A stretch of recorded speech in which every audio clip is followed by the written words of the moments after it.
Yay, okay, we're back, we're live. And it works. Yay, and it worked, okay. I feel so happy. Gotta I love was technical. very I know, I was very lucky. Good morning, everybody. I think people usually take a minute to get from the kind of pre-place that they are put in, over, because I see the numbers go down and then go up again. So I'll welcome everybody, and hopefully everyone can hear. And usually they'll say if they can. Yes, so last time I was very fortunate because the presenter was a member of our team. And so I actually just had to go into her office and crouch down next to her. Yay, Carol, so glad.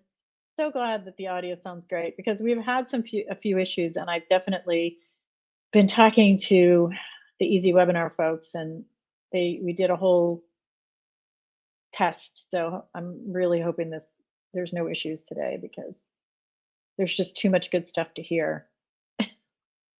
And I was counting, Dr. Dalton, and I will say this was your 7th presentation with us. Is it really? Yes. I would not Isn't have that guessed. crazy? I Wow. know. And because we just have you back over and over again. Do you remember the time that you did that workshop? You came in and Oh, it was like a 2-hour workshop. Oh my gosh, I really want to do that again. yep. We miss doing in-person things, but with 500 people signed up, you can't ever really repeat that here. Yeah. As big as our space is. Yeah. But I want to welcome everybody. It is 9 a.m., so we're going to give it just one more minute because I still see the ticker ticking up, and so I know that there's still more people coming. And I just wanted to make sure that everybody had the link. So I will wait till 9:01 and then we can go ahead and get started. And if anyone's having audio issues, we hopefully won't be having that anymore. But if you are, we always say if you're in Chrome, that's good. And I know there were some other tips that other people had, but hopefully that works. Okay, well, it's 9:01, so we're going to go ahead and get started. Have a few things to cover. I will welcome you formally, Dr. Dalton here. But my name is Debbie Rosen, and I'm one of the owners of Study Pro. Lindsay Toms is back in the background, making sure everything goes well. And we are an executive function and study skills center. And so what that means is, of course, we focus on the process side of school. There's the content, the math, the history, et cetera. But what we really do is help kids to access that, to make sure that they're planning their work, that they are self-advocating, that they're completing their work, they're turning their work in, all the things that I hear every day that I know we struggle with. And most of all, feel that they are more in control of what's happening in their academic life and therefore feel better about their overall life. And so some of the things we do to help students is we do executive function coaching. We have a homework center that I'm sitting in here right now to help them practice skills and help them plan out their work and then work their plan. We do study skills courses all year, both on Sundays during the school year and then both remotely and in person all summer long. We also do writing coaching, and we have writing courses this summer. So we're excited about that. The summer schedule is actually going up this coming week. So already thinking about summer, scary, right? So we were thinking that this would be a great kind of 1-2 punch. Today's webinar, obviously with Dr. Dalton, and then next week we have a new speaker new to Study Pro, Katie Lear. She's a speaker and author, and she really wanted to dive down into some cognitive coping skills. And so we're going to send that invitation out tomorrow, and it is kind of a nice, I guess, deeper dive into some of the things, Dr. Dalton, you'll be talking about today. And we're talking about 3 specific coping skills, especially when worries are recurring. And a couple of things that you may know or not know if you're new to the Study Pro community out there. One is that we do a lot of free workshops. Unfortunately, these are in person, but they are a middle school and high school writing workshop. We're focusing specifically on how to get unstuck. And the middle schooler one, I know that we still have some spaces available, maybe 5 or 10, and that's on February 25th. And the high schooler is not, that won't go on sale, if you will. It's free, but that won't open until March 15th, but that is on April 15th. And so these have been really popular in the past. It's hard to believe that we have, usually 50 to 60 high schoolers on a Saturday here talking about how to get unstuck in writing, but they do leave more enthusiastically than they come, I can tell you that. And then we also do a series of growth mindset workshops for 4th and 5th graders. If you have a 6th grader, I get that question a lot. You can definitely send them. We had our last one on February 4th. I wish I had put a picture up. It was really, really great. We had about 25 kids, and then their parents came at the end to hear what they had learned. And then we have 2 more coming up, one on March 4th for pushing through frustration, and one on the April 29th for growth mindset for writing. And the whole goal there is to really help them see growth mindset in different contexts, that it's really not about how quickly I get it. It's about what strategies and effort I use, and that mistakes are really just another word for learning. And I don't have to get frustrated and feel badly about myself if I don't get things quickly. So all of the information about everything I just talked about is on our website. And I will do a less formal introduction while I'm stopping sharing so that you can share. I was just saying, sharing with Dr. Dalton, that this is his 7th presentation here. We are leaders in the Dr. Dalton fan club. I will also share that there were almost 500, 3 people short, I think, although those probably just came in, of 500 people signed up for this. And I think that's a testament to you, Dr. Dalton, for a few things. One is, of course, you are the founder of the Center for Anxiety and Behavioral Change. And so a leading expert in the area of anxiety and how we can help relieve that for our kids. The second thing, of course, is that you donate so much of your time to speaking in so many places. I remember we talked about how much how many presentations you gave last year, and it was something like 75, and there's probably more now, right? You might have that number, but also on a personal level, we know your staff, you know our staff, and I remember the first time, and every time I've seen you present, there's really nothing I don't want to pick my pencil up and write down, even though I've heard it before. So we're very excited for today, and you can feel free to go ahead and share your slides. All right. I'll just say one quick thing about, we are recording this, and it will be sent out because we get that question often. And we are having you speak, and we'll kind of maybe interrupt. I'll put myself on mute, but maybe interrupt if there's a question that's relevant for that moment.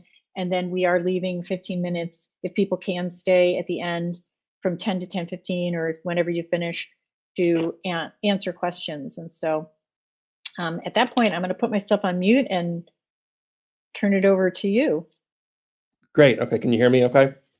Yep. Perfect. Okay. Well, thank you for the introduction, and thank you for the invitation.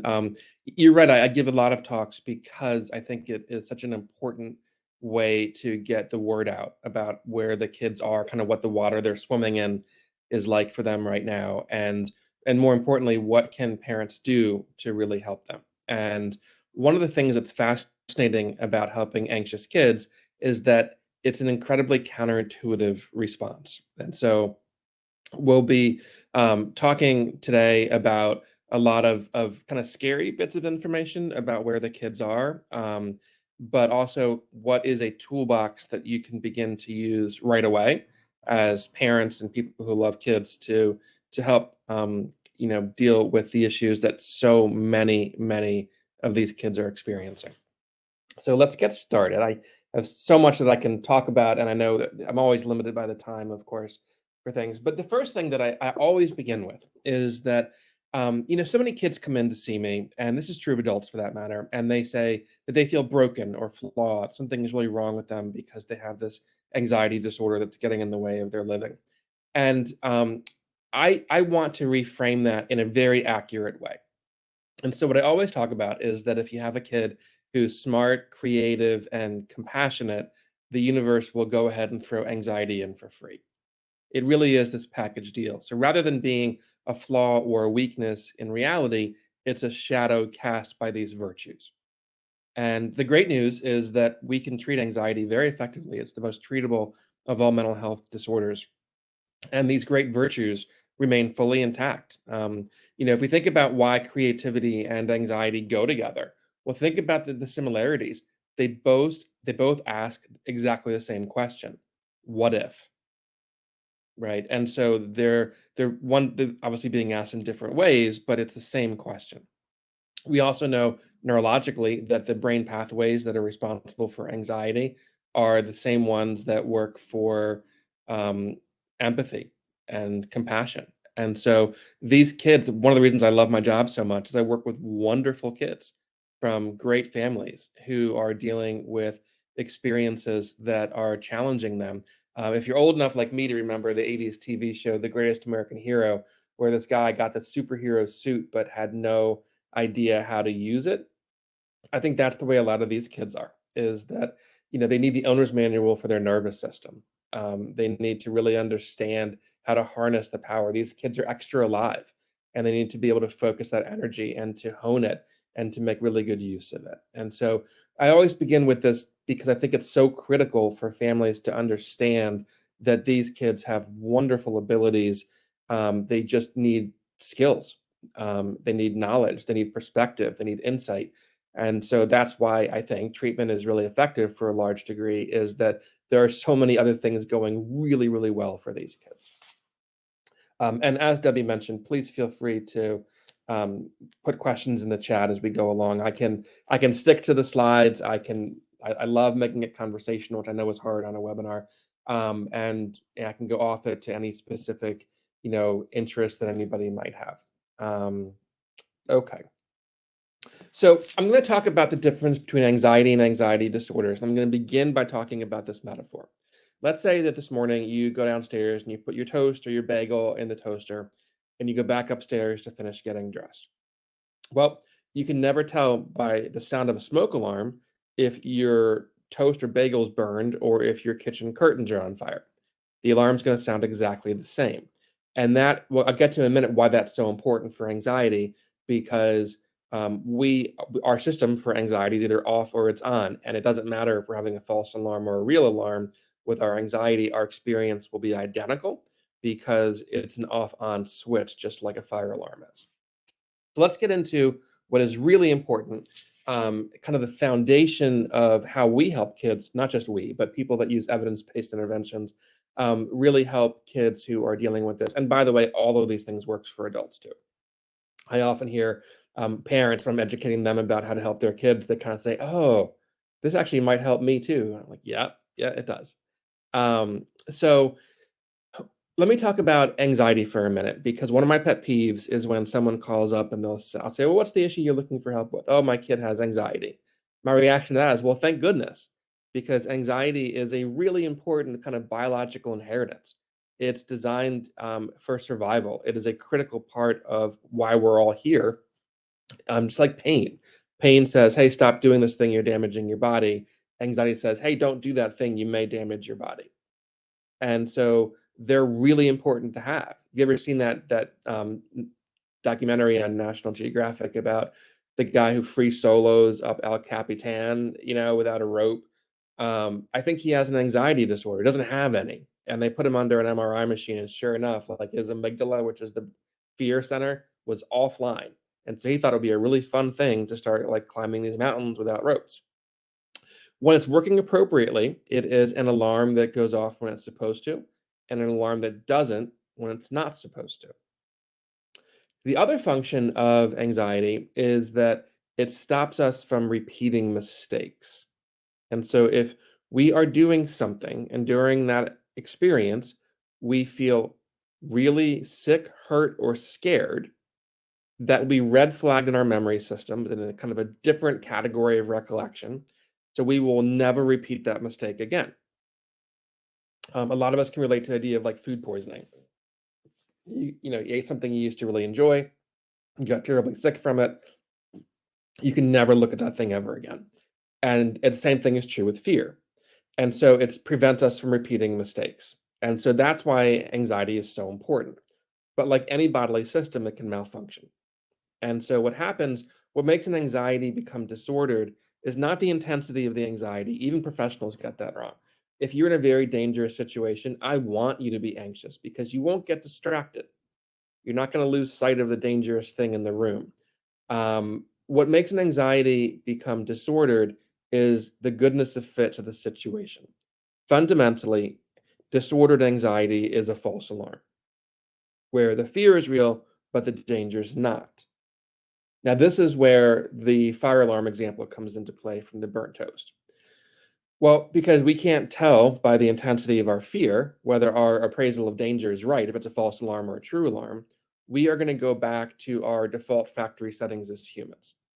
And we're going to do exactly what evolution has spent a million years teaching us to do, which is to use avoidance and escape as a way of dealing with the anxiety. Now, the challenge is if you are avoiding a snake that rattles or a bear that growls, and I was literally chased by a bear myself a few years ago, so I can speak from experience, that is something that is a really healthy thing to do. But when you are avoiding things that are scary to you but not dangerous, you are in effect firing the best teacher you will ever have, which is your own experience that would have taught you that while your fear is real, the danger never was. And so avoidance is the cornerstone. It is the foundation, the lifeblood of disordered anxiety. Disordered anxiety cannot last in the absence of avoidance. And so I always say that I have this dilemma because I run an anxiety treatment center, but we don't actually treat anxiety. We don't have to. Anxiety by itself is two things: it's temporary and it's harmless. What we actually treat is avoidance, and it can ruin lives. Now, the good news is that when we can help kids learn what we call non-avoidant coping skills, so we just help them to persist in the presence of anxiety. The anxiety itself will die a natural death. Think of it like taking the oxygen away from a fire. You don't touch the flames, and yet they're still extinguished because you're removing the fuel. Okay, again, the anxiety cannot persist in the absence of the use of avoidance. And so, if you're going to remember one thing from today's talk, that's it, that anxiety and avoidance are teammates. Okay, and we care too much about these kids and their futures to be complicit with feeding the avoidance, because that is what we see happen all the time. I'm going to pivot and talk about kind of where we are as a society right now with the kids. So I'll warn you, it's kind of terrifying and yet not shocking all at the same time. But it does, I think, really underscore the importance of what parents can do when there's such a high risk of these experiences these days. Oh, yeah, and avoidance and anxiety are teammates. There we go, with a cute dog. All right. So, why this is so important? Why I've dedicated my career to helping these kinds of kids. So, there's three things about anxiety that I want you guys to know. One, anxiety disorders. One is that they're by far the most common category of mental health disorders. So, even in 2019, 40 million American adults on any given day have an anxiety disorder. So they're very common. They have by far the earliest age of onset of acquired disorders, where the median age, so half of all people who during their lifetime will have one, will have it before they turn 11. And some estimates are actually lower than that. And third, most importantly, they are by far the most treatable category of mental health disorders. These are 2019 numbers, and we know the world has changed a whole lot since then. But we know that on any given day, about 8% of kids in teenage years will have an anxiety disorder. But at some point during those years, almost a third will. And the news is worse for the girls, and I'll get to that in a little bit. About 8% will have a severe disorder. These are the kids I love working with who are not able to get to school, are not able to leave their house on some days. We've actually seen a lot more of that since the pandemic, which makes sense because the kids spent a lot of time not leaving the house. And so it became kind of their fortress that they were afraid to leave. And then to Debbie's point, why I give so many of these talks, it's that only a minority of these kids get the care that they need and deserve. Some estimates are as low as 18%. You compare that to ADHD, which is about 79% of those kids receive treatment. And so it makes sense because these kids are trying to blend into the background. They are trying to not draw attention to themselves, and they're suffering in silence. And so we have these wonderfully effective interventions that are tragically underutilized. Now, in the last few years, there's been an additional problem. Even if you are seeking these services, they are really hard to come by. The mental health infrastructure was never designed to withstand the level of need. As an example, usually we get through our waiting list by the middle of August, and then we pivot for the new year and kind of wait for the calls to come in. In 2021, we went into September with 225 families on our waiting list. So just kind of speaking to, the intensity of services that are needed right now. Another reason why I think it's so important to spread the word and to give this information, because I know, 'cause I get these calls day in and day out, and my biggest professional stressor is how do we try and help these people that are in such need of help when obviously we can't meet the full need using traditional means. Um, okay. I mentioned the girls. Like a lot of things, it's harder. These are 2019 numbers again. Almost 4 in 10 of the girls before the age of 18 are going to have at least one anxiety disorder. And this is literally 10 times the rate of eating disorders, just as a marker in terms of how frequently the girls are experiencing these things. I mean, we mentioned something else just as an aside off of the script here for a minute. It's not just anxiety, depression is really skyrocketing, and I'm going to give you a trigger warning on me mentioning suicide in a minute, but the level of depression has increased in equally significant ways. For instance, and this is where the suicide quote comes in 2019, almost 9% of all of our kids in high school attempted suicide in that 1 year alone. And that's a 50% increase over 10 years from where it was before. It's very inequitable in its presentation. Um, so while about 9% of the general population attempted in 2019, 1 out of 4 gender diverse or sexual minority kids attempted in that 1 year. And so it's a very inequitable distribution. Black kids are twice as likely to die from suicide as white kids. And so these are just, as we're talking about anxiety, it does often kind of lead to depression. So we know that only about 25% of kids with anxiety develop depression, but we know that almost 80% of kids with depression have anxiety. And so one of the leading theories is that adolescent depression is kind of metastasized anxiety. And so we're talking about reducing anxiety. We're also playing defense against depression. Okay, so I just wanted to throw that in there. I know it's a hard thing to talk about, but it's so important for parents to know kind of where we are with what's going on here. Um, okay. Okay. And Debbie, I just saw that the attendees just dropped. We're good, right? Yeah, yeah, I think that's just I don't know An what article. that is. Hopefully, yeah. I'll Okay. I was just looking at that myself, but Okay, we're good. As an indication of just how extreme things are from where they used to be, in 2019, the average teen is 5 to 8 times more likely to show symptoms consistent with an anxiety disorder than the same kids during World War II, the Great Depression, and the Cold War. And so, just to give an indication of how extreme things were in 2019 leading up to the pandemic. And obviously college is, the same thing. For example, if we're looking at like, Pew did a sample of kids again, before the pandemic, and the kids themselves reported that anxiety and depression were the highest problems, which makes sense. And so 96% said it was a problem in their peer group. And then in college, like for instance, UCLA does a survey every year of their freshmen, and in 85, as you can see, 18% said they were overwhelmed. In 2016, it was 41%. I can only imagine what it was like in 2020 for these kids. The numbers just aren't there yet. And so this is where the kids are. And then COVID hits. And this was a meta-analysis, which is a fancy word for just meaning it was a review of many, many studies that were high quality. And they found that globally, wherever they looked, the rates of adolescent, they called it youth because it was worldwide, depression and anxiety doubled in a calendar year. And so we can see where we were, and then boom, it was a sucker punch that came at the worst possible time for the kids and teens that we're working with.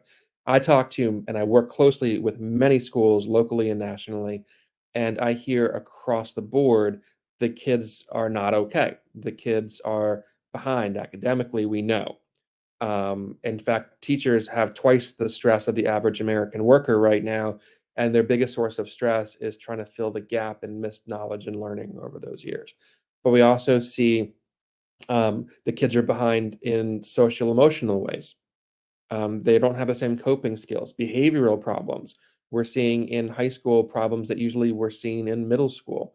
So these are just things that we are very aware of, and it's critically important for the adults who work with kids and love kids to know about this. Um, and so there we go. And if there are any questions, feel free to ask them as we go forward here. But I know this is a lot to process, but it is where we are right now in our country. So the most important thing, the thing that we're here to talk about, is how do we support the kids during the storm? How do we create this lifeboat for them to stay sheltered from what is out there? And how do we give them oars and teach them how to steer? And so that's where these kind of two things are going to be important to talk about here, which is so important to talk about both kids skills and parent skills. And so I'll be focusing today a lot on the parent skills. Dr. Um, Dalton, there was a question about, can you repeat the depression, anxiety statement you just made? But I'm afraid it was a little bit ago. Sorry. sure. Okay. So in terms of the anxiety and depression, so that I think I know what they're talking about. So that only about 25% of kids with anxiety are going to have depression, but about 80% of kids with depression have anxiety. And so one of the theories is, and we see this in our work all the time, is that when kids have untreated anxiety disorders, that's no fun. It limits their life. It is a bully that's shoving them around and bothering them, telling them what they can and can't do. Their whole daily life is exhaustion and fatigue of just trying to regulate their emotions. And so what happens is that kids who have kind of prolonged anxiety are at very high risk for developing depression. And so when we can treat anxiety effectively, we are also playing defense against depression, and we are engaged in suicide prevention. Okay. And the other quote I just saw the other question came in about school, well, not a question, but a comment, the bullying and anxiety. Yeah. Yes, 100% that is the case. And bullying reaches its highest points during middle school, using our statistics. And I see many, many kids. I do a group on Thursday nights with nine teens. And just last week, they were talking about bullying and how profound of an impact that had, not just on their desire to go to school, but on their development of their identity, um, how they were seeing themselves when they were younger and being bullied. So I couldn't agree more. It's a critical thing. Okay, so let's go through first some skills that I want kids to be taught, and they can be taught by anybody, including parents. And so the first thing is what we do in kind of our first sessions here is that we want to work really hard to change the relationship the kid has with their anxiety.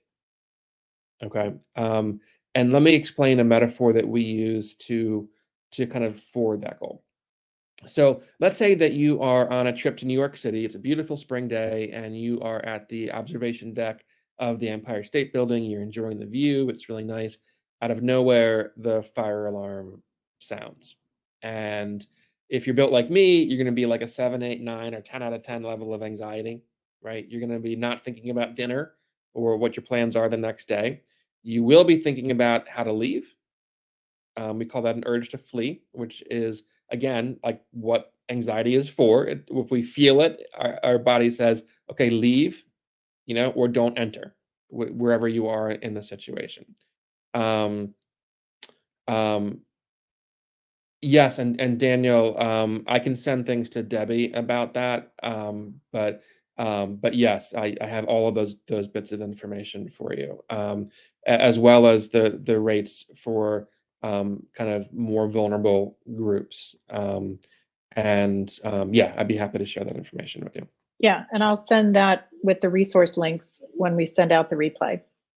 Great. And just to follow up on Daniel, for that, just for everyone's knowledge too.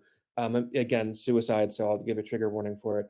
That only 4% of non-firearm attempts are fatal, but over 90% of firearm attempts are fatal. And the average person, between the decision to end their life and the action of doing it, the median duration of time is only 20 minutes. And 25%, it's 5 minutes or less. Only 13% are longer than a day. And so one of the best ways we can reduce the risk is what's called means reduction, which is trying to remove the opportunity to use highly lethal means. And among the kids who attempt with a firearm, 82% use their parents' firearm. And so if we're looking to reduce the death rate for these kids, access to firearms is the number one way that we can do that. Okay, so back to my metaphor. So here you are in the Empire State Building. There is this terrifying fire alarm that goes off, and you're at an 8 or 9 or 10 level of anxiety, and you're just overwhelmed by intrusive thoughts, like maybe recollections of 9/11, like, oh, here I am on a skyscraper in New York City. What's going on? Is there a fire that's rising and I'm on the top floor? Okay. Now I want you to imagine the same scenario, but there's a difference this time. There is an announcement, and they say, hey, this is the superintendent. We're here with the fire marshal. There's been a problem with our fire alarm system. We'll be testing it in the next half an hour. If it happens to go off, please disregard. So you shrug your shoulders, talk to your friends, enjoying the view. You've mostly forgotten about the announcement. 18, 19 minutes go by, and the alarm goes off. You're still going to jump out of your skin because you weren't expecting it to go off in that moment. But you probably, well, and if you're doing work in the building, if you're a worker, you won't get a lot done while it's going off. It's going to be, really annoying. If you are a tourist up there, you're going to be really irritated and annoyed it's going off when you were there taking your turn on the observation deck.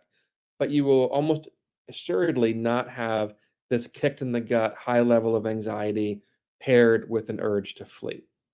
And the only difference, and this is critical in helping our kids have a different relationship with their own alarms, the difference is not in the alarm, but only in what you think the alarm means, or more importantly, what you think it does not mean. Because your appraisal of the importance of the alarm will fundamentally and profoundly affect your experience of it. Now, for these kids that we work with, there's no off switch for their anxiety, unfortunately.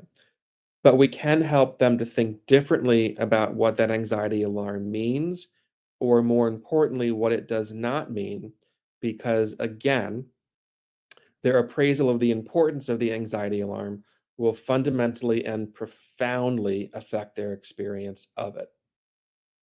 We want these kids to accurately see their anxiety disorder symptoms as an irritating and annoying false alarm that gives them no useful information. We want to teach them the difference between thoughts and evidence and feelings and facts. The one common thread across all the different disorders of anxiety, and there are several that we work with, is a fancy term but an easy concept. The term is called overvalued ideation. All it means is that we think our thoughts are way more important than they are. And so what we're looking for is helping the kids to see the behind the scenes footage to their own scary movie playing in their head. And so this is, I'll give you a little, snippet of what we're talking about in a few minutes, helping kids to just say, right now, I'm having a scary thought about something. It is a way to remember that that's the sum total of what's going on right now, is that they are having a scary thought. And in the whole history of the world, there's never been a fatal thought. In the absence of evidence, thoughts are inconsequential. And so this is how we help the kids that we work with, and adults for that matter, to be a really informed observer of their own anxiety experience, to narrate for themselves right now, okay, this is a really annoying false alarm. Um, and I don't need to leave. I don't need to avoid. I can persist in the presence of this experience. Okay, so that is how we begin our work with the kids. Is that we really, really want the kids to understand what they're going through. We want them to be experts in being an informed observer of the process unfolding within them. Okay. Okay. And so the next thing that we do is that kids often lack words, especially the younger kids. And so we teach them self-coaching skills. Um, so before I get into this, let me just mention one thing. I'll get into this when we do parenting in a minute. We never want to reassure an anxious kid because it will only serve to increase the anxiety. Okay. So let me go out of order because it's going to, I think, give us insight into this slide here. I want you to think of your child's anxiety as being separate from them, and I want you to think of the anxiety itself as a dog begging for food. And when I don't know, when one of my dogs, I have one of them under my feet right now at work, a golden retriever. When one of my dogs is begging for food, it might kind of ruin dinner. They're panting on me and they're putting their paw up on me, and I don't feel like getting up and putting them somewhere. And it might be tempting to say, "Okay, fine. Here's a big piece of my steak. Now go away and never beg again." Okay. Well, anxiety is not begging for food. It's begging for two things, though. It's begging for attention and avoidance. And so when a kid is exhibiting a lot of anxiety, every good parent, well, actually, the research shows 99% of us, so all of us, will give an anxious kid reassurance and will often be complicit with avoidance. And we are feeding the dog and hoping it stops begging for food. Okay, it's the same process playing out. And so when we're teaching kids self-coaching skills, we never want to teach them self-reassurance. If we think about that, it's invalidating.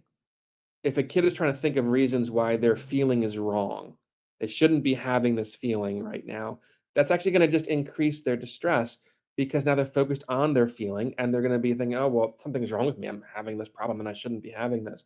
And what happens is that our brains are powerful enough to have a retort. And so if we think, oh, no, my mom is 10 minutes late and didn't answer her cell phone, but I'm sure she's just running behind. I'm sure she's not in a car accident. That'll work for a beat, and then the brain will come back with, but maybe she was, right? And so when we're working on self-coaching skills for kids, it's never going to be self-reassurance. These are skills that help a kid who is the first time on a high dive, their toes are curled over the edge of the diving board and they're afraid to jump, but they want to. These are ways you talk to yourself to jump and not do like the embarrassing walk down the stairs. Okay. And so these are examples. There could be many, many of them.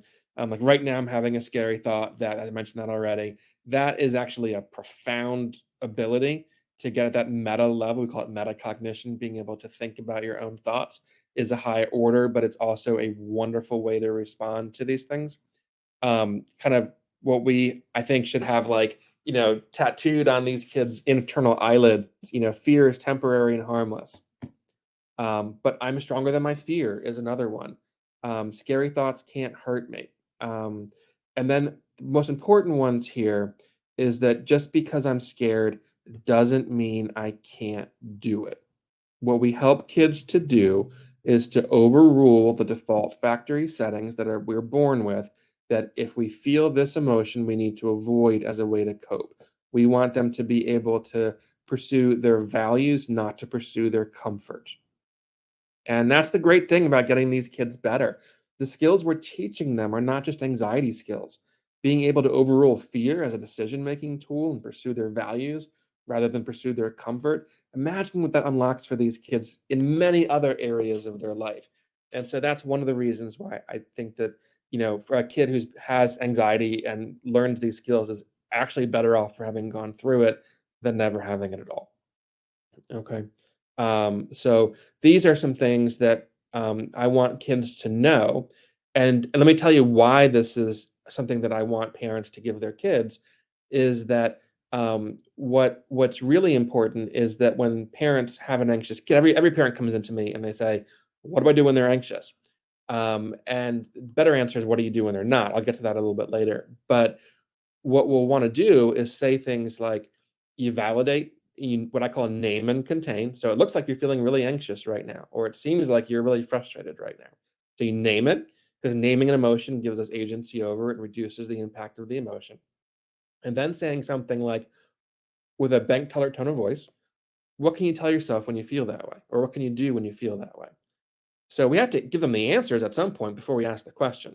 And so what happens is that if kids are in an anxiety aroused state and they are feeling it, and then they're prompted to look internally for coping skills, well, the more that happens, we learn through paired association. That's the way our brain designs. And so what happens is that if we are repeatedly prompted to look internally for effective non-avoidant coping skills in the presence of anxiety, then the presence of anxiety becomes a cue all by itself to look internally for these appropriate coping skills. Okay. And so these are things that can really be a game changer. So, first, you do the education, you give the kid that analogy or things like that. And then you work on giving the kids this ability to coach themselves through it in real time. But let me tell you a story. Before the pandemic, I was working with this wonderful teenager down in Virginia, and she hadn't been to school in a couple of years, which is not unusual for the kids that I work with. But I was talking to her. She was very shy. She had social anxiety. And it was our second session. I'll never forget this kid. And I just saw something in her that I don't think she saw in herself. And I said, hey, I want you to fill in the blank in this sentence. I can be anxious and blank at the same time. And she thought about it for a minute, and she got the stern look on her face, and I thought something was wrong. I said, "Are you okay?" And it gave me chills. She's like, "Yeah, I'm okay." And she leaned in and with a firm voice looked me right in the eyes, and she said, "I can be anxious and strong at the same time." And she was right. She got back in the next week and stayed in and graduated on time. I asked a younger kid a similar question. He said, "I can be scared and brave at the same time." I asked an 18-year-old who'd been through a lot of treatment, and he said, "I can be anxious and any damn thing I want to be at the same time." And that's what we do, is that we teach kids the predicate of that subject line. It's the and is living. And so the great thing is that when we persist in the presence of anxiety, when we think of it as an unwelcome passenger in our car, but we're never going to give them the driver's seat to decide where we're going, then it starts to shrink and eventually blows out the window. And so that is a cornerstone of what we help everyone do, is to be anxious and, okay? If you are pursuing your values and you are anxious while doing it, think of that like getting sweaty at the gym. Doesn't mean you're doing a single thing wrong, but it does mean you're getting a heck of a workout. And therefore, you're getting stronger in the process. Okay, so most people think, oh, I'm anxious, like I'm not getting better. I was like, no, no, look at what you're doing. Behavior change is the horse that draws the cart of anxiety behind it. Okay, and so that is a fundamental thing for us to talk about and to know about. Okay, are there any other? Let me give you a pause for a minute. Any questions or comments of anything so far?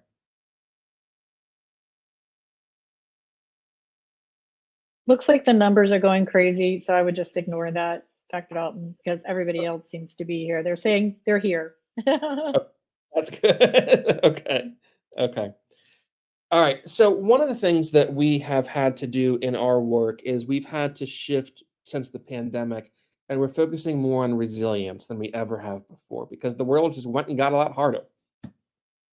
Obviously, the last few years, for most of us, have been the most trying years of our lives. We And do have kids, one question as no, I'm please. interrupting you. I'm sorry. I No, no, know go. you wouldn't mind. Okay, how about kids with ADHD too or other disorders? Is this different, or how is this Ooh, different? I was just giving a talk 2 days ago about this very same topic, and I have a million slides about that.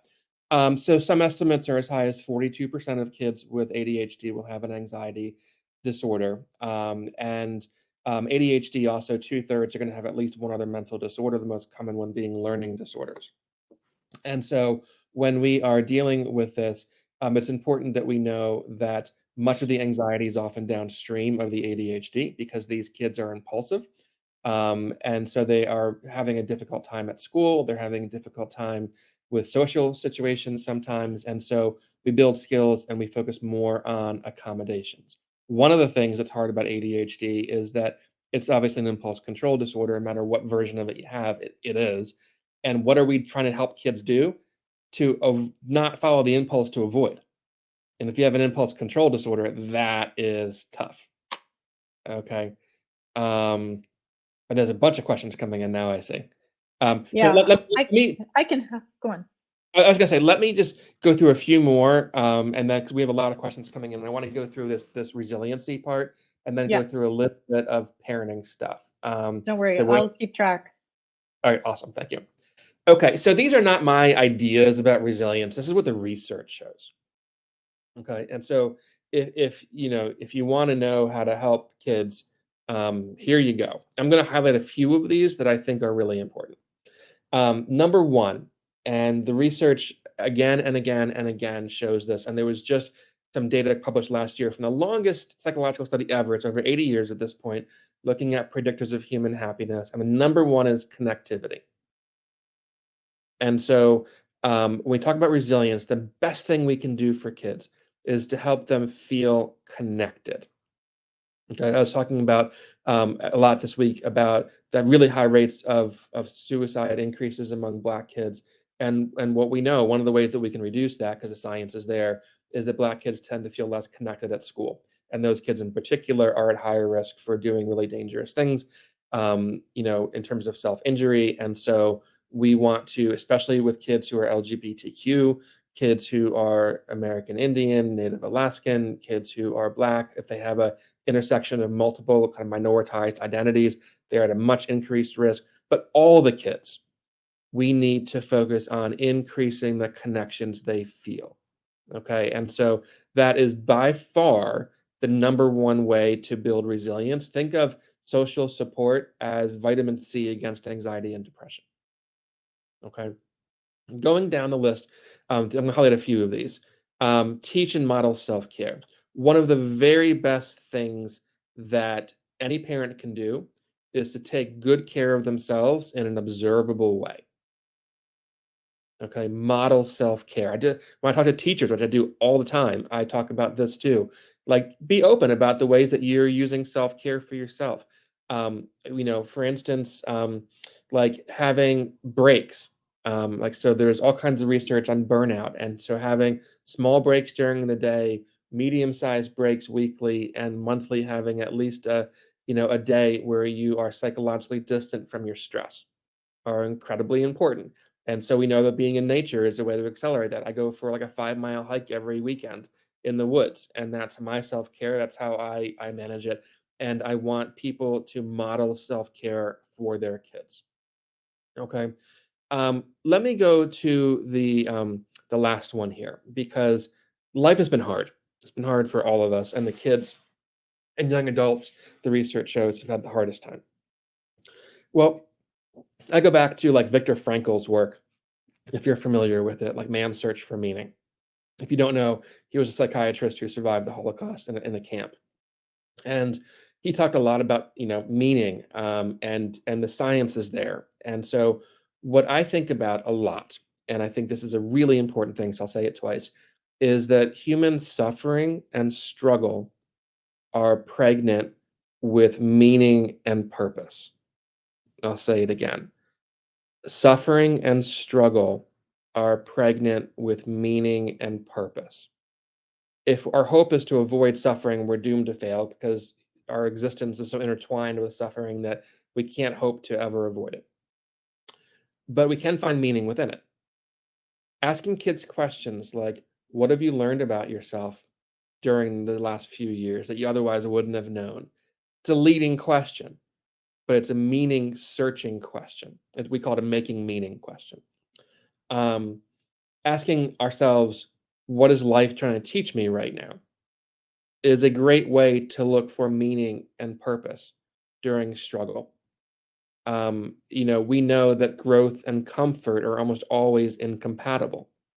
And so when you're seeing a kid experience anxiety or struggle, just largely defined, you get the front row seat to growth. Don't rescue them.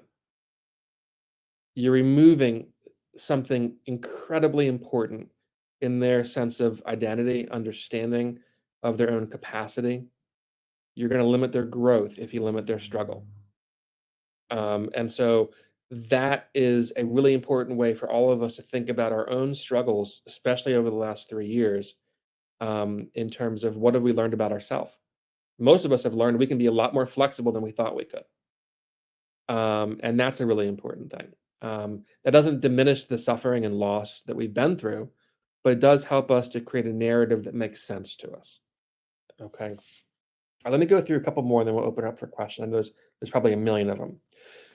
But a lot of the kids, and these are especially true of the kids who go to study pro and relate in kind of similar places, and all the kids that come to us, is that kids who have differences, kids who have an acronym like a LD, ADHD, ASD, all of those kinds of things. We know the gap has widened for these kids during the pandemic and all these awful things like distance learning and asynchronous learning, all of those things.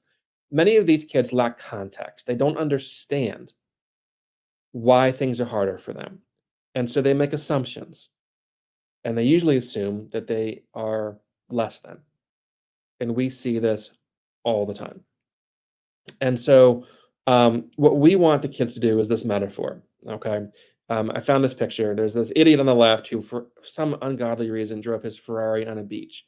In my mind, he should be forever banned from owning Ferraris. But the same car on the right, it's the same engine, it's got the same horsepower, same suspension, same everything. It's just being asked to do something it was never designed to do. It's on the wrong surface. You put that on a track, it's going to go, go, go. Like what will win in a race, a Jeep or a Lamborghini? Well, it depends entirely where you're driving them. So giving kids context that their struggles, especially during the last few years, are context driven. They're on the wrong surface. And this is why for kids who have those kinds of challenges, accommodation is so important. Whereas for anxiety, we try and limit accommodation because anxiety will fill whatever space you give it. But if there's a kid who's really thinking badly of themselves because they learn differently or they have a neuroatypicality, then this is a really, really important thing. Okay. All right. I'm going to skip ahead for a couple of these things here. All right. So one of the things that the research shows is really predictive of great outcomes for all humans, but kids are included in that, is this term called self-efficacy.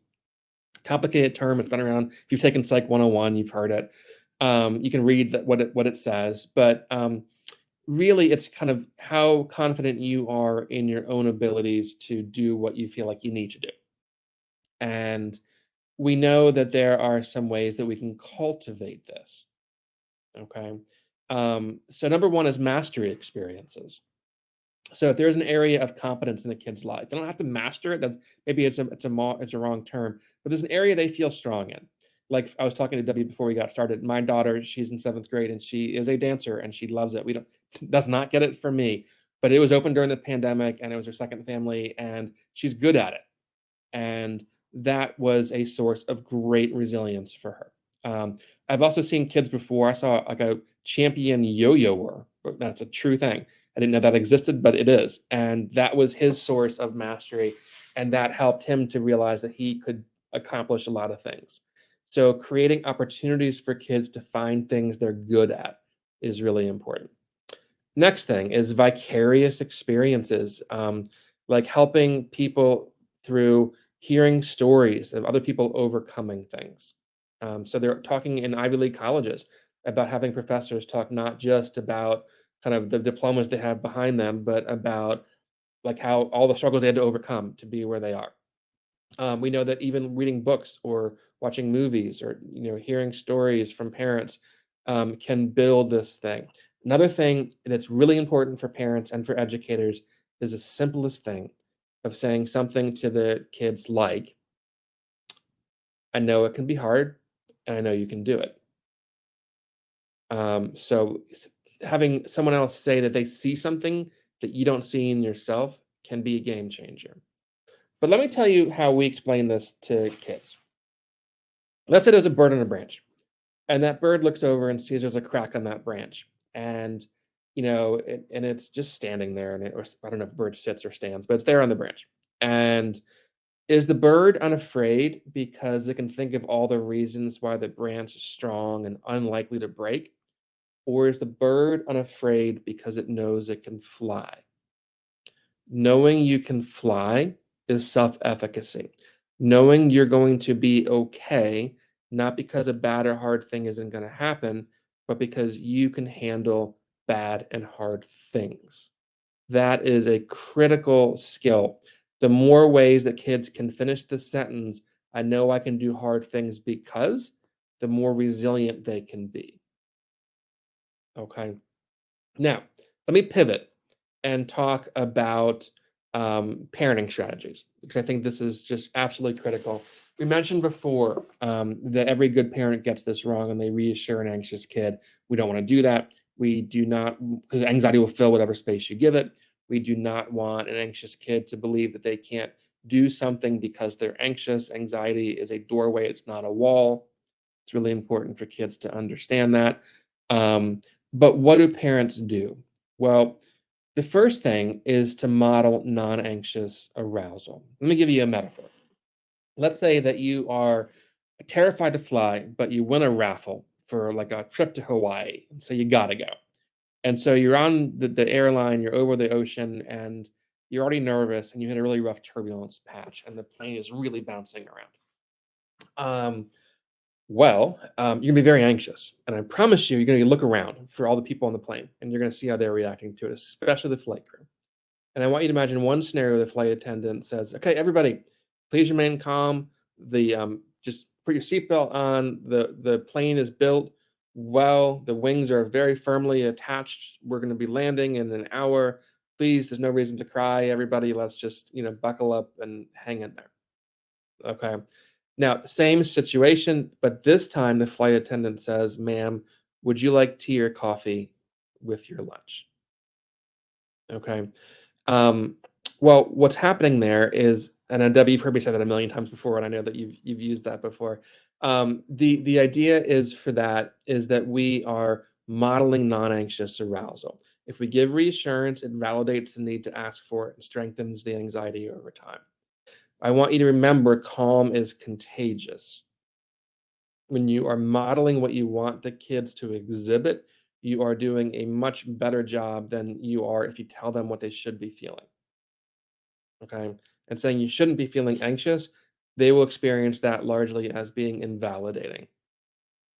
Or it will make them believe they have to seek your proximity as a means of coping rather than knowing that they are the bird that can handle the anxiety, branch. And that's a critical thing. Um, so I'm mindful of the time. I know there's a bunch of questions. Let me end like 3 minutes early for my presentation so that we can dig in. Well, I'm going to say flex. Before we do that, I have to mention flexibility. I want kids to respond to anxiety in the same way that a palm tree responds to the wind. Okay. The palm tree has no reason to fight against the wind, so it outlasts it, and it knows it can. Where the oak tree on the left, hey, it's great for furniture, but it's rigid. It knows of two ways to be, vertical and horizontal. And so helping kids to respond to their own really intense emotions as a palm tree responds to the wind and just be a curious observer of it is a critical, critical step. Okay. Yeah, and there we go. That's me. I will say, feel free to email me. I have never been busier. Like today, I'm straight through from now until 7:30 tonight without a break, just trying to keep up with the demand. So it could be a little of a lag time before I get back to people. So be patient, but feel free to reach out if you have any questions. Okay. So, Amazing. all right. So, Well, let's jump into questions. I will just transition by saying, I just said to my daughter the other day, I said, change happens at the edge of comfort. And I don't know if I adapted that from you, everything you just said, but it is so true. If you're comfortable, you're not changing. There's not that growth. So I think that is absolutely the case. So there's several questions. One is, do you set up a meeting to talk about the anxiety with your kid if you've never talked about it before?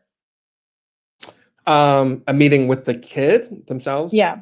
Um, so I don't know if that's to be like a formal, like on a schedule thing, but yeah, sitting down and just saying like, hey, it seems to me like you've been feeling really anxious. We don't want to be afraid. Like I'll quote Mr. Rogers, one of my favorite people, and he said that for feelings to be manageable, they need to be mentionable. And so bringing that into the dialogue is really important, and telling them that they don't have to feel that way, that there are Mhm. ways they can learn to feel differently, but also touching them in the very first time talking about them is, hey, you're extra alive. You care deeply about yourself and the world and doing the right thing. And the side effect of that is it's a vulnerability for being anxious and worrying. Mhm. Yeah. And I do think that dedicating the time to having that conversation is really critical. There's great resources out there. There's for younger kids, worry books, where you can fill things in, and presentations like this that I've watched with my kids together that I think do help. What if your child is in such an aroused state that they won't allow you to even talk about it without increasing their anxiety? That happens a lot. And so when kids are avoiding things, let me give you an idea about that. Like when I work with kids who are avoiding school, that's the illusion. They're not avoiding school. They're avoiding the emotions they expect to feel there. And so many of these kids, we call that experiential avoidance, by the way, and it's the cornerstone of much of our kind of pathology in terms of anxiety-based suffering. Research is very clear about that. We don't want to not have emotions. If we try to avoid emotions, they come stronger. And so we don't want to think that if the kids are anxious as you're talking to them, that means you're doing something wrong as a parent. If they're refusing and they run out of the room, like, not talking about this, which I hear all the time, just to know that there are professionals out there. And when it's not a parent who's asking the questions or making the comments, it makes a world of difference. So 75% of all mental health care for kids and teens in this country is delivered in a school setting. That's actually a science-based number. I know the school counselors and social workers and PPWs and everybody are overwhelmed, but that's a great resource to begin with. If they won't talk to you, is reach out to the school counselor and see if they could pull them out and talk to them. And there's a difference between, as we talked about a little earlier, right? Trying to introduce some of this to them in a non-aroused state versus when they're aroused, right?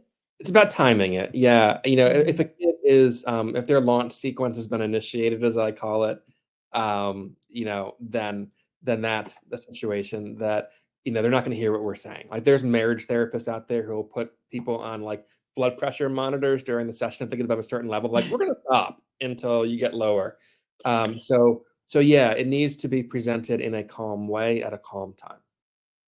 And just a timing note, I did mention to everybody when we were sending this out that we are going till 10:15 with questions. So if you can stay and you'd like to, we definitely will. When you said name and contain, it says that you're said it looks like you're feeling anxious. What can you do when you feel that way? What types of answers should we be looking for in response? A lot of times the response is I don't know. So that's where we give them the coping self statements, like, the coaching skills, where it's like, so I'll give kids, like, if they don't know, I'll say, "Well, finish the sentence. There's no right answer.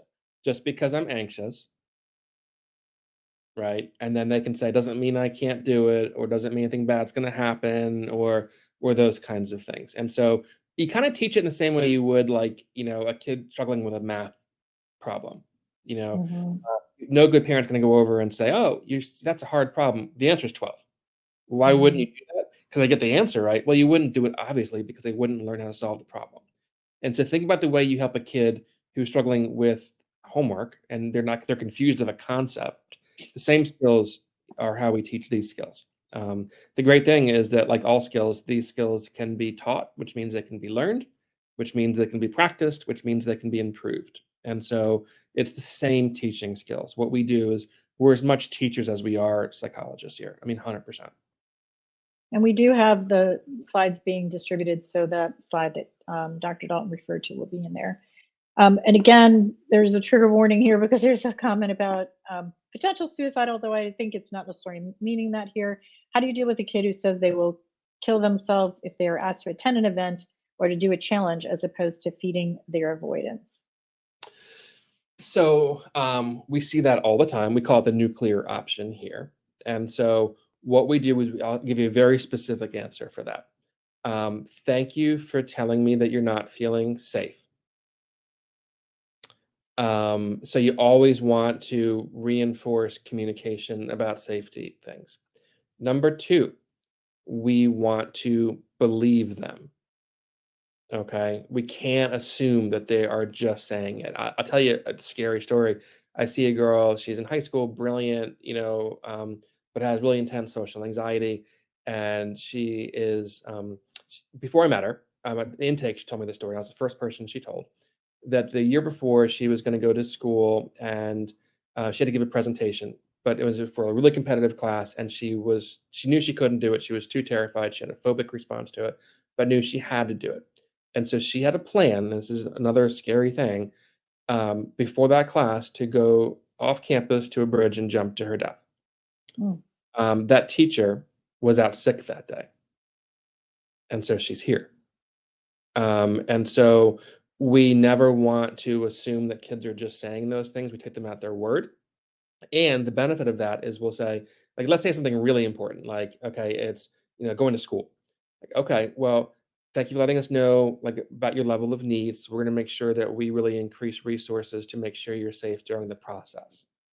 If it is something that's like, I don't want to go to that party over the weekend, I'm going to kill myself if you try and do it. I had a kid try that 2 weeks ago to avoid going to a party and ended up in the hospital. mm, So take it seriously and get professional support if a kid even hints towards something like that. mm. Excellent point. Thank you. So, to what extent are these skills different for kids? The skills you had been talking about with both ADHD and ASD, level one slash ASD. So one research study says that of highly verbal kids on the spectrum, 92% have two or more anxiety disorders. Um, One of the things that I've discovered is that the kids who, 40% of the kids I work with right now are on the spectrum. That when they say they're anxious, often they're using the wrong word. Often they mean overwhelmed or overstimulated. And so, anxiety is a future-oriented apprehension that's based on uncertainty. For a lot of the kids in the spectrum, it's more dread. Not that they're afraid that something might happen. They know exactly what's going to happen.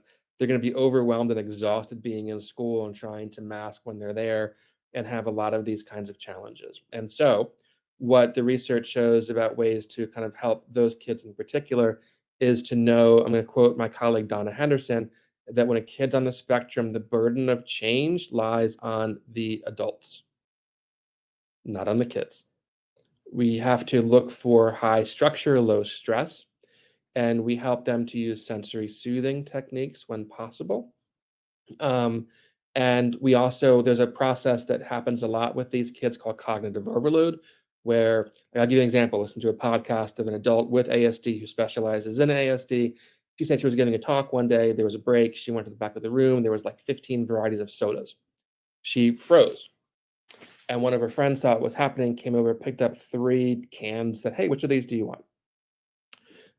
Person on the spectrum might not see a forest, they may see 13,011 trees. And so they're going to be very overwhelmed. And so if you give a kid an open-ended assignment where there's no right answer, but there's 1,000 ways to do it, that's going to be very hard for them. So scaffolding in a more intense way, helping them to get started, kind of like if you're trying to knit and the hardest part is getting that first part going, is really important.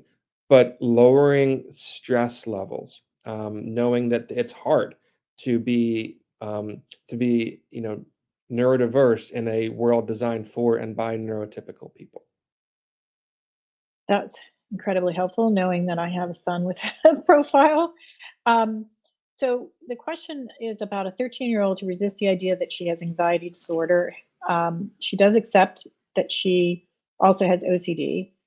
She says things like, I don't want to change. I have a bad feeling about blank, and my feelings are usually right. So I want to listen to my feelings. So let me explain the way I think about that. Um, This will tell you how long ago this happened. When I was a postdoc and I was frustrated. I was training all these great techniques, and there are these kids who were playing defense against us. And I was watching the aftermath of Hurricane Katrina live on CNN, and this crew with their telephoto lens had found some guy standing in a tree, and the water was pouring underneath of him, and he was a foot and a half above the water standing on a tree. It looked like he'd been there for a while. So the camera crew called in the Coast Guard. They came with a helicopter, lowered the bucket with a guy on it to help him. And so this guy is being lowered down, and he reaches for the guy in the tree. And then in that moment, I got it, because that guy in the tree, he knows he can't be there. That's not like the permanent place to be, but that tree's been keeping him alive for hours. Imagine for just a moment the courage it takes to loosen your grip on the tree. Um, Comfort is born through familiarity. And so almost all of the kids, they have an illusion of a protective nature of their anxiety. It doesn't protect them. If it did, it wouldn't be disordered by definition. But it takes tremendous courage and insight to loosen your grip on the tree. And when it comes to OCD in particular, which used to be an anxiety disorder, now it has its own category. Many of the kids are terrified of breaking the rules. I mean, OCD comes in so many different flavors, and it's endlessly different and changing. And I love treating it. We all do. But for those kids in particular, the world's comfortable enough with where they are, and they have less of a need because they're able to keep up with it by doing often their rituals until they can't, and then it becomes a crisis point. And so, just kind of like you would with like vaccines for kids, you wouldn't tell like a 4-year-old, I know you don't want that shot. Okay, we won't give it to you. It's this is you pull out your parent card. This is what we need to do. We're going to be seeing someone. Not do you want to see someone? Is if it's a big enough issue, we are going to see somebody. Uh, this is not optional. Yes. um, so there's a question, not negotiable is one term I heard from a therapist once. Yep. I'm a bit confused. Oh, I'm a bit confused what the reassuring does to perpetuate anxiety. Can you give us a specific dialogue example of why Sure. does reassuring perpetuate anxiety? Sure. So that's a great question. So when it comes to reassurance, let's think about it for a minute. Let's say that there's a kid coming in the door, and they're exhibiting. Well, I'm gonna make a different example. Let's say it's me, and I have a back pain. I had back surgery last year, so this is where it's coming to me. And if I come in and I'm thinking to my wife, like, "Oh, my back hurts. My back hurts. Hey, would you mind doing carpool tonight and making dinner? And hey, could you, come over and give me a back massage and like put a pillow under my feet so I can watch like my favorite Villanova basketball game or something?" Well, at a biological level, I'm going to be reinforced for doing that, because my body is going to say, "Oh, that makes me feel better in the moment." And so we call that negative reinforcement, where I get something I don't like removed. And so what's going to happen then is that my body is going to, in the future, when I walk in, it's going to give me real pain. I'm not going to be like manipulating my wife. It's that I will literally have more pain in that situation. If I start to just kind of live my life and the pain is there, well, my brain will start to prune away receptor sites for pain, because it's going to realize those signals are obviously not important because not changing what I'm doing. And then I will feel less pain, literally, over time if I don't respond to the pain cues. The same is true with anxiety. We treat chronic pain and anxiety disorders in precisely the same way, is that we persist in their presence. And so if we are reassuring a kid, number one, we're giving them attention, which is going to increase over time their body's production of anxiety experiences for them.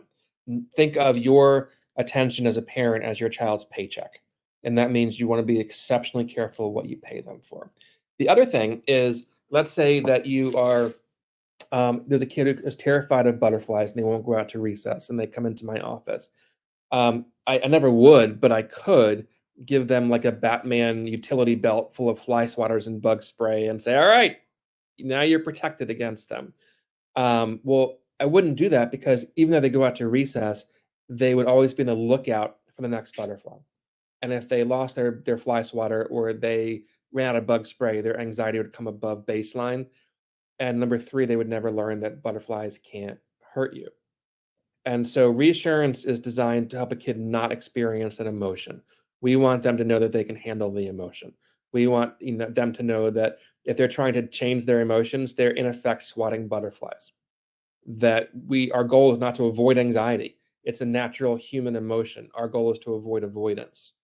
And remember, what they're avoiding is their emotion. They're not avoiding the thing that's obvious to us. And so if we're reassuring a kid, we are in effect teaching them that they can't cope with that emotion, and it's going to keep them on the lookout for the next scary thought that pops into their head.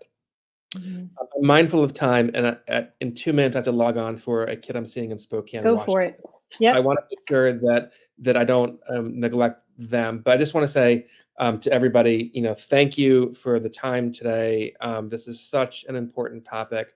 I'm sure a lot of people will be watching it recorded and different things like that. I'm sorry I can't get to all of the questions for everybody. I know they're excellent questions. I wish I could do it for hours and hours and hours. I know. Well, we will make that happen, but we really appreciate it, and we will get the resources that you're going to send us out, even if we have to do it in a couple of different emails. Thank you so much, Dr. Dalton. Of course. There was a question about a recommendation of any books you have. So I know you have such a busy day, but yeah. So Ellie Leibovitz is really great at this. So if you go to spacetreatment.net, there's some really good information about ways to lower family accommodation that is really, really helpful. I mentioned that before. So yeah, and I'll send that out because yeah. we've done a program on space, so I'll send that too. Yeah. Thank you so much. Thank you, everybody. Really appreciate it. And this will be recorded. We will send it out. And so we will go from there. Good luck with your day, Dr. Dalton. Yep. Thank you Thanks, so guys. much. Bye. Bye. Bye-bye.